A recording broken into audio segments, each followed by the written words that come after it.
Le juge Lamar Bélizaire a assigné à résidence surveillée l'ancien président Jean-Bertrand Aristide qui fait actuellement l'objet d'un mandat d'amener dans le cadre de l'affaire de la Fondation Aristide pour la démocratie. Selon une source digne de foi, cette mesure a été signifiée à l'intéressé ce mardi par l'huissier Max-Henri Mathieu. Désormais, seul le juge instructeur peut autoriser qui que ce soit à visiter l'ex-chef d'État. Toujours selon cette source proche du dossier, Joël-Édouard Vorbe, dit Pacha, a lui été inculpé par le juge pour blanchiment d'avoirs. Il est donc convoqué au cabinet du magistrat Bélizaire le mardi 16 septembre prochain. Rappelons que l'instruction de l'affaire de la Fondation Aristide pour la démocratie a débuté le 5 août dernier suite à de graves accusations de corruption, de détournement de fonds publics et de trafic illicite de stupéfiants entre 2001 et 2004. Le code d'instruction criminelle ne dit pas si un juge a le droit de décider d'assigner à résidence un citoyen, a précisé maître Patrick Laurent. Le spécialiste confirme en revanche que la résidence surveillée existe bien dans le droit haïtien. La défense de l'ancien président dément avoir reçu jusqu'ici l'ordonnance du juge signifiant l'assignation à résidence. Maître Mario Joseph affirme que dès qu'il aura été informé officiellement de la question, il examinera soigneusement les textes pour déterminer si le juge dispose de provisions légales pour prendre une telle décision. Dès ce 10 septembre, la police est autorisée à confisquer tout véhicule circulant sans vignette.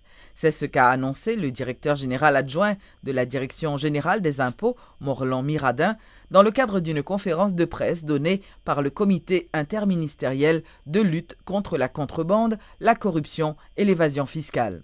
Cette décision fait suite au retard accumulé par les propriétaires en ce qui concerne cette obligation fiscale. Nous commandons 300 000 vignettes. Pour un parc automobile, nous gagnons qui c'est 250 000. Quantité de vignettes nous livrées, c'est 109 954 jusqu'au 31 août. En termes de pourcentage, nous voyons que représenté 43,98%. Nous, l'État, censé perdu plus de 50% de investissement que le fait parce que c'est l'argent l'État dépensé pour l'acheter vignettes ça. Eh bien, mais qui ça gagne?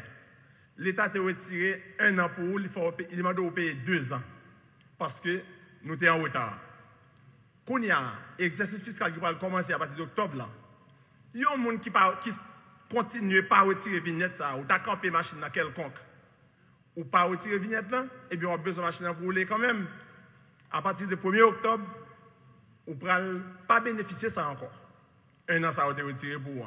Parce qu'on sera toujours dans l'impossibilité pour circuler la machine là, parce que nous allons commencer par la plaque. Cette fois-ci, c'est 2 plaques que nous avons. Une plaque à l'avant et une plaque à l'arrière, comme l'était dans le temps. Kounia, pour venir retirer plaque ça, voilà qu'on n'a pas payé 2 ans de vignettes qui ont été retirées en année sous les pouvoirs, et bien qu'on n'a pas le gain pour payer toute vignette là, plus plaque là.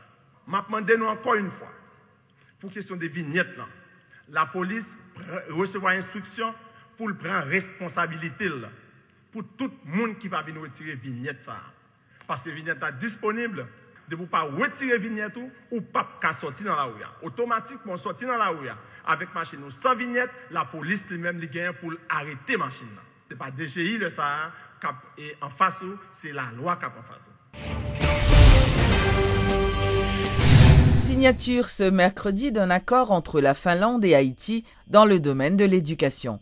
La Finlande s'engage à apporter un soutien technique à Haïti dans la formation des maîtres. Des ateliers de réflexion, de révision du curriculum du ministère haïtien de l'Éducation sont aussi prévus dans le cadre de ce partenariat.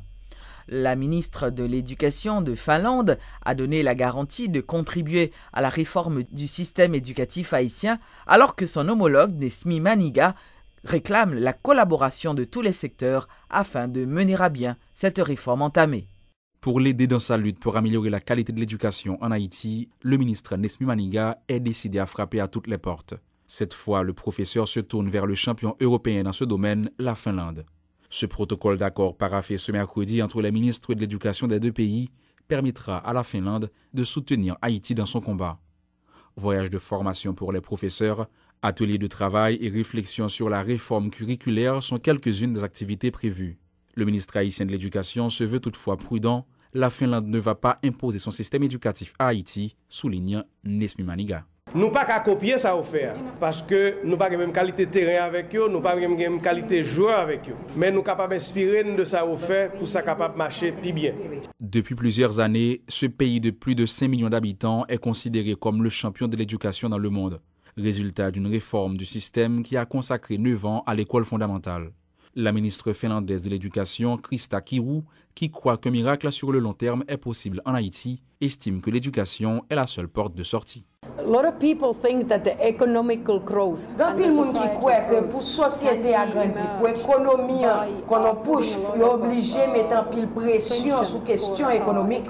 Mais en fait, pour nous jouer une croissance économique, ça forcément passer à travers l'éducation. Mais pour y parvenir, Krista Kiuru préconise de prioriser l'éducation sur la politique. L'ancienne députée social-démocrate explique que cette dernière doit être le fruit d'une vision commune qui dépasse toutes les différences d'opinion. La ministre finlandaise plaide pour une meilleure gestion des professionnels de l'enseignement en Haïti qui, dit-elle, devraient être traités comme des stars. Ces professeurs qui n'ont pas c'est eux-mêmes, il faut nous préparer. Il faut qu'il y ait une bonne préparation pour préparer pour jouer le résultat qu'on a cherché. Pour lancer effectivement ce partenariat, plus d'une dizaine d'experts en éducation sont venus de Finlande et séjourneront une semaine dans le pays pour prendre part à la conférence internationale sur la qualité de l'éducation lancée ce mercredi. Une occasion pour ces derniers de partager leurs expériences avec leurs homologues haïtiens. Une série de discussions sur l'impact positif de la technologie pour les enfants a eu lieu ce mercredi à Port-au-Prince autour du thème « L'innovation technologique pour les enfants les plus vulnérables d'Haïti ». Ces pourparlers ont été initiés par l'UNICEF en partenariat avec le gouvernement et la Digicel. L'innovation technologique pour les enfants les plus vulnérables, tel est le vœu de l'UNICEF pour 2014.